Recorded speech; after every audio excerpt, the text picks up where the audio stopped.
èèyàn wa àmọ́ tí kí n kábọ̀ sórí ìkànnì Billio's Space TV channel bí tá a ti mú gist wá fún yín àti entertainment lọ́lọ́kan ọjọ́ kan fún ẹ̀yin subscribers wa ẹ ṣeun àdúpẹ́ lọ́wọ́ yín akínyín fún ẹ̀yin tí ẹ ò tí ì subscribe ẹ má gbàgbé ẹ bá wa subscribe ẹ bá wa share ẹ bá wa comment ẹ bá wa like ẹ bá wa turn on notification button yín sílẹ̀ so that ẹ bá ti ń upload ẹ bá ti update ẹ lè máa rí lóòrèkóòrè ẹ ṣeun àdúpẹ́ lọ́wọ́ yín ẹ ṣeun.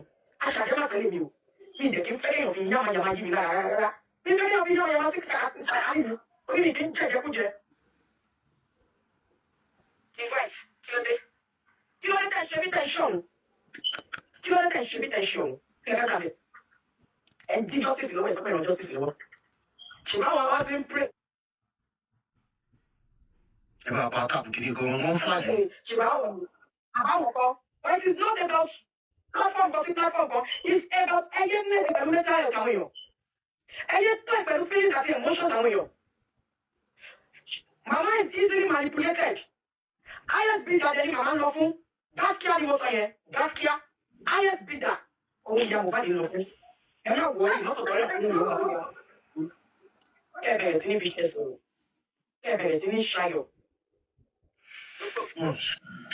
Ẹni agbọ́njú lókun lé kò jẹ́ ní agbájá. Alájẹfẹnu lulẹ̀. Alájẹmá mọ́ra òun ìyá Mohbad. Gbogbo tí ìyá Mohbad máa sáré kọjọ ọkọ tó sin Mohbad ní ìyá Mohbad sá ilé ẹ̀. Àmọ́ ó dọjú alẹ́. Ó di ọjọ́ alẹ́. Ìjọba ò dùn èmi o, wà láì kò dùn mí. Ìdí tí mo fi ń ṣe nǹkan tí mo ṣe ni pé mo ti ń watch yín tipẹ́tipẹ́. Nǹkan tí mo dẹ̀ mọ̀, ó yàtọ̀ sí gbogbo àwọn 1.5 tó wà nígbà mọ̀. Ẹ̀mí mọ̀. Nípa impact yín. Wá justice fún ọmọ yín màmá. Wá ìgbàgbé ẹ̀ tútù ẹ̀ dànù. Gbogbo àwọn àdúrà tẹ máa ń ṣe lórí WhatsApp fún mi yẹn. Ẹ gbàgbé, mo kàn dákẹ́ mo kàn wò yín. Ọlọ fún Ọlọ́run lẹ́yìn bá kiri. Àwọn ọmọ tó fi ń tàn yín jẹ yẹn, ọmọ yín ní yàrá ìyá ìjù yẹn lọ.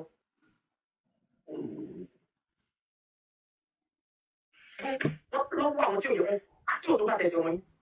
Ó dọjú alẹ́kẹ́ tó gbọ̀n. Tẹ́lẹ̀ bá dẹ̀ wá wá justice. Ẹ rárá tó kọ́ yín jẹ́, ẹ má ṣe ìdìnà. Bẹ́ẹ̀ àwọn tó ń wá nǹkan tó ń wá. Ó ṣùgbọ́n. Nígbà tí màá ṣe ṣó fún ẹ, ọmọ Mohbad, get ready. I will drag you. Lóòótọ́ ọmọ yìí ni o, òkun ẹ̀mí o. I will drag you. Àtúbọ̀ tó ń kọ́ lójú alẹ́. Mohbad. If you can expose them as well, try to expose them, not only that. Ẹ̀gbọ́n mi, ẹ máa wọ́n ti yín. Ẹni máa sọ̀rọ̀ tó máa wá débẹ̀ tí ò ní rí bẹ́ẹ̀ ni. Mo ti fara balẹ̀, mo ti ń ṣọ́ ìyá láti fi ọjọ́ mélòó. Gbogbo wọn ní jẹkújẹ ni wọ́n. And the public should stop any donation from now. Any form of donation, stop it. Àbí donation ẹ̀dá mọ̀ pé bóyá ìjìlá yìí ló máa wà. Any personal donation, ẹ stop it. Wọ́n ti mọ ọmọ láyà wọn, wọ́n ti rìn ẹ̀dọ̀ mọ́ wọn. Wọ́n ní sọ́yẹ́ ti gbọ́ wọ́n jẹ́. Now you are talking. Ẹ̀yin ò lè adójú ti ẹbí gbogbo. Wọ́n lẹ́yìn ìgbọ́n ti gbọ́ báwọn ṣe papọ̀ mọ́ yín náà. Kò lè dùn mí fún yín. Ẹ ṣe wá justice fún Mohbad. Ṣọ́mọ tẹ́tí gbé 10 years àlọ́ sí mọ́mí. Àti 16 years àlọ́ sí mọ́mí. Mohbad ní 10 years àlọ́ sí mọ́mí. Èmi 16 years àlọ́ sí mọ́mí. Ẹ̀yin kò jọ múra o, kí ni wọ́n sọ ìyá Mohbad àti ìyá mi. Ẹ̀yin abíyágbá méjì gbogbo ẹ bá tún lọ fẹ́ra yín ní ẹ tún bá lọ yọra yín lánàá. Rẹ́gí bá ṣe rẹ́gí. Ó dọjú alẹ́ kẹ́ tó mọ̀ pé omi ti dànù nínú àmú yín.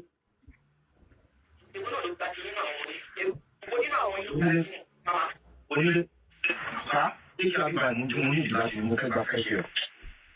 Nàìjíríà lèmi ti mọ̀ pé mọ́kú tó pọ̀ mọ́ yín. Nàìjíríà ni mo ti mọ̀ pé mọ́kú tó pọ̀ mọ́ yín. Màmá, inú living room Mohbad, mo pe àdúrà ńjọ́ yẹn mo fẹ́ bá àdúrà sọ̀rọ̀. Ẹ sáré jáde mọ̀nàmọ́ná.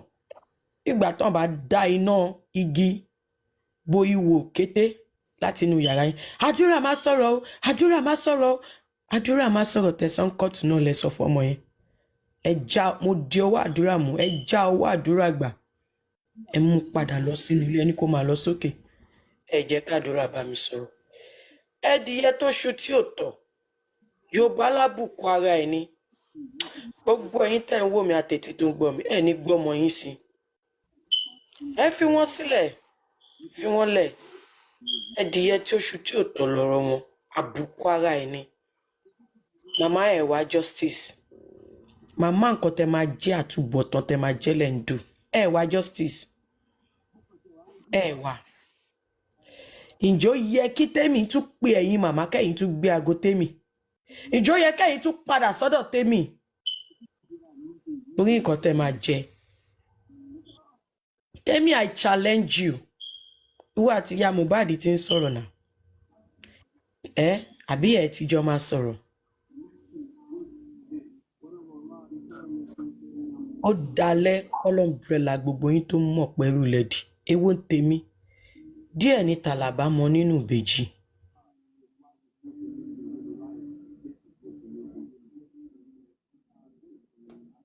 ẹwà ẹnu ẹlẹ́wà yìí o ẹnu ẹlẹ́wà tí ò kí ń gbólówó nú.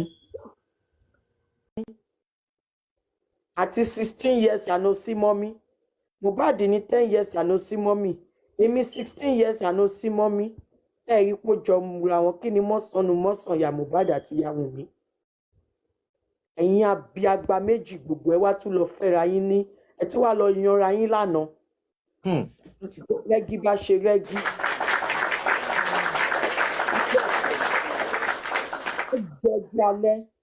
ó dọjú alẹ́ kẹ́ tó mọ̀ pé omi ti dànù nínú àmú yín èwo náà ló gba ti nínú àwọn ọmọ yín èwo nínú àwọn ọmọ yín ló gba ti nínú màmá. Onílé sá pé kí abíbá mo nídìí láti mo fẹ́ gba fresh air. All right. àpò ìyá Mohbad ni ìyá Mohbad do all this while. àpò ìyá Mohbad ni ìyá Mohbad do. Stop ìyá Mohbad stop all those manipulating tactics. ìyá Mohbad stop gbogbo manipulating tactics yẹn. Stop gbogbo àdúrà voice note yẹn. wọ́n ṣàdúrà ju nǹkan míì lọ.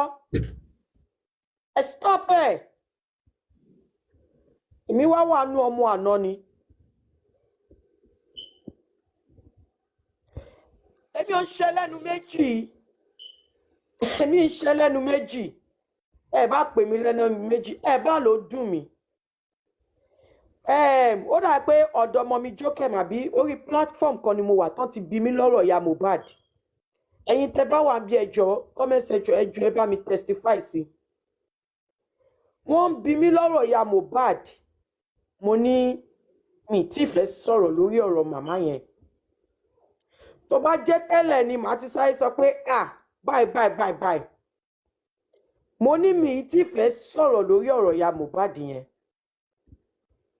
because ibi tí mo rò pé mo ti máa bá wọn kọ́ ni mo ti bá wọn that's what I said so kò ń ṣe ọ̀rọ̀ ẹni ló jẹ́ kí n wá fún ìyá Mohbad yes mọ́mí Fọlá dá fún yín I said leave her for now. Of course, I always fight for her. So because I was fighting for her before, tí n bá rí pé wọ́n ṣe kankan mi ní right àti padà lẹ́yìn wọn ni. Ṣé mi ní right àti padà lẹ́yìn wọn ni? Nítorí pé kẹ́yìn public máa drag àbí káwọn olórí burúkú Ashana group come and work. Ashana group, you can say what you want to say to me today. Ọ̀rọ̀ mi ò sí lẹ́nu yín, but lórí ibi tí mo wà yìí.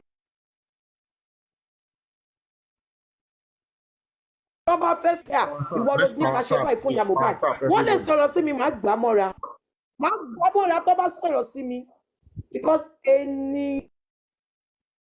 mi mọ nǹkan tó ń ṣe ọ̀hún ti gba tí mo bẹ̀rẹ̀ sí ní rí pé kí ló ń ṣẹlẹ̀ gangan for the past few weeks wọ́n bí ṣe ká trust ẹ̀ mo ní ẹ̀ ṣì ní sùúrù lórí ọ̀rọ̀ ìyá yẹn náà tó bá jẹ́ tẹ́lẹ̀ ni Martina ẹ̀ trust ìyá Mohbad ẹ̀ ṣe kinní kan no. It's not because of today. Mama ti compromise ti pẹ́.